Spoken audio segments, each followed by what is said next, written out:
కాజీపేట బస్టాండ్లో ఒక సీఐ కొడుకు తనతో పాటు 7గురు మిత్రులు కలిసి వీరంగం సృష్టించారు. ఈరోజు తెల్లవారుజామున ఒక క్యాబ్ డ్రైవర్ పైన తీవ్రంగా పదజాలంతో దూషించడమే కాకుండా తనపై చేసుకోవడంతో తీవ్ర రక్తస్రావంలో ఉన్నటువంటి క్యాబ్ డ్రైవర్ను అక్కడ ఉన్నటువంటి తోటి డ్రైవర్లు 108 వాహనానికి ఫోన్ చేసి తనను హాస్పిటల్కి పంపించారు. ఇదంతా కూడా హైదరాబాద్ కాజీపేట ప్రధాన రహదారి కాజీపేట బస్టాండ్లో ఉన్నటువంటి ప్రాంతంలో జరిగింది. కాజీపేట బస్టాండ్కు చేరుకున్నటువంటి సిఐ కొడుకుతో పాటు మరొక 7గురు అక్కడ మూత్ర విసర్జన చేస్తున్న క్రమంలో క్యాబ్ డ్రైవర్ వచ్చి ఇక్కడ రోడ్డు పైన మూత్ర విసర్జన చేయకూడదు అని క్యాబ్ డ్రైవర్ చెప్పడంతో నువ్వోడిరా చెప్పడానికి అని చెప్పేసి సిఐ కొడుకు అయితే నానా పదజాలంతో దూషించడమే కాకుండా తనపై క్యాబ్ డ్రైవర్పై ఏదైతే దాడి చేయడం జరిగింది. ఈ దాడిలో క్యాబ్ డ్రైవర్కు తీవ్ర తలకు బలమైన గాయం కావడంతో అక్కడ 108ని పిలిపించి అక్కడ నుంచి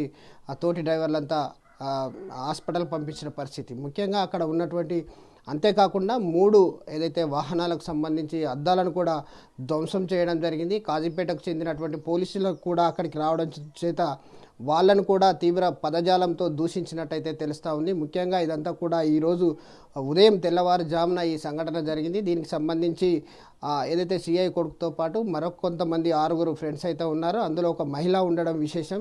వీరిపైన కాజీపేట పోలీస్ స్టేషన్లో కేసు నమోదైనట్లు తెలుస్తుంది.